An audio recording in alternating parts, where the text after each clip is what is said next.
Hello दोस्तों, आज मैं करवा चौथ की कथा सुना रही हूँ जो इस प्रकार है। एक गांव में 7 भाई रहते थे। उनकी एक बहन थी।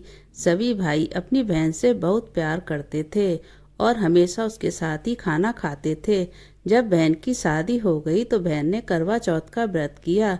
सभी भाई शाम को खाना खाने बैठे तो अपनी बहन को खाने के लिए बुलाया।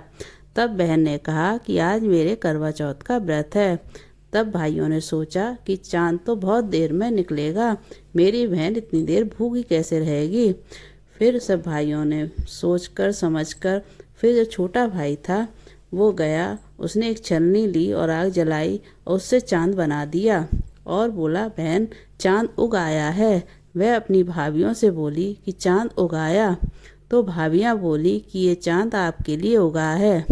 वह भोली थी और सीधी भी थी, इसलिए भाभियों की बातों को नहीं समझ पाई और वह चांद को अर्घ देने चली गई और भाइयों के साथ खाना खाने बैठ गई। उसने जैसे ही पहला कौर तोड़ा तो उसमें बाल आ गया। दूसरा कौर तोड़ा तो उसमें ससुराल से बुलावा आ गया कि लड़की को तुरंत ससुराल भेज दो। जब माँ ने बेटी को विदा करने के लिए कपड़ों का बक्सा खोला तो उसमें से भी सबसे पहले काला कपड़ा ही निकला। तब माँ बहुत डर गई और सहम गई।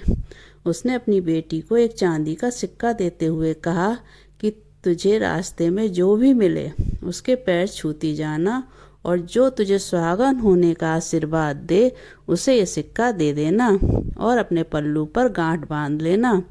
वो पूरे रास्ते ऐसा ही करती गई पर किसी ने उसे सुहागन होने का आशीर्वाद नहीं दिया। जब वह अपने ससुराल पहुंची, बाहर उसकी जेठानी के बच्चे खेल रहे थे।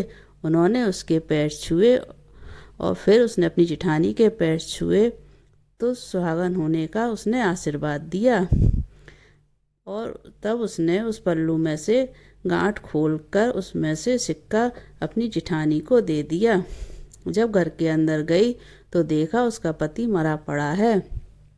जब उसके पति को जलाने के लिए ले जाने लगे तो उससे नहीं रहा गया और उसने कहा कि नहीं, मैं इस लाश को नहीं जाने दूंगी, मेरे पति की लाश है। तो सबने मना किया, वह नहीं मानी। तो गांव के बाहर एक झोपड़ी बना दी और उसमें वह रहने लगी। अपने पति की सेवा करने लगी। रोज घर से बच्चे उसे खाना देने आ जाते थे।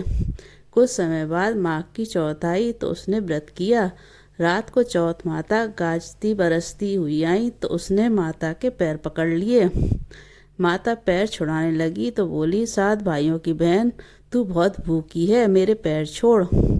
जब उसने पैर नहीं छोड़े तो चौथ माता बोली कि मैं कुछ नहीं कर सकती, मेरे से बड़ी बैसाख की चौथ आएगी, उनके पैर पकड़ना। कुछ समय बाद बैसाख की चौथ आई तो उसने कहा कि मैं कुछ नहीं कर सकती, मेरे से बड़ी भादों की चौथ आएगी, उसके पैर पकड़ना। जब भादों की चौथ आई तो उसने भी यही कहा कि मैं कुछ नहीं कर सकती, मेरे से बड़ी कार्तिक चौथ आएगी, वो ही तेरे पति को जीवन दे सकती है, लेकिन वो तेरे से सुहाग का सामान मांगेगी तो तू सब तैयार रखना। लेकिन मैंने तुझे ये सब बात बताया है, ऐसी बात उससे मत बताना। जब कार्तिक चौथ आई तो उसने अपने पति के लिए व्रत रखा। रात को चौथ माता आई तो उसने पैर पकड़ लिए। तो माता बोली, 7 भाइयों की लाडली बहन तू बहुत भूखी है, बहुत ही पापिन है, मेरे पैर छोड़। तब वो बोली कि माता मेरे से भूल हो गई, मुझे माफ़ कर दीजिए और मेरे पति को जीवन दान दे दीजिए। जब उसने माता के पैर नहीं छोड़े तो माता बोली कि ठीक है, जो सामान मांगू वो मुझे लाकर दे। माता ने जो सामान मांगा उसने लाकर दे दिया। तब चौथ माता बोली, तुझे ये सब किसने बताया? वो बोली, हे माता, मैं इस जंगल में अकेली रहती हूँ, मुझे यहाँ बताने कौन आएगा। चौथ माता ने मांग में से सिंदूर लिया, आँख में से काजल व चिकनी उंगली में से मेहंदी निकालकर उसके पति के छींटा तो उसका पति जीवित हो गया। माता ने उसके पति को जीवित कर दिया और सदा सुहागन का आशीर्वाद दिया। सुबह बच्चे जब खाना लेकर आए तो अपने चाचा को जीवित पाया, दौड़कर घर गए और सबको बताया कि चाचा जीवित हो गए हैं। सब लोग वहाँ गए तो देखा कि बच्चे सच कह रहे हैं। अपने बेटे को जीवित देखकर सास बहू के पैर पड़ गई। बहू बोली, सासू जी आप ये क्या कर रही हैं? मैंने कुछ नहीं किया, ये तो चौथ माता ने किया है। हे चौथ माता, जैसे उसको सुहाग दिया वैसे ही सभी को देना। जय चौथ माता की।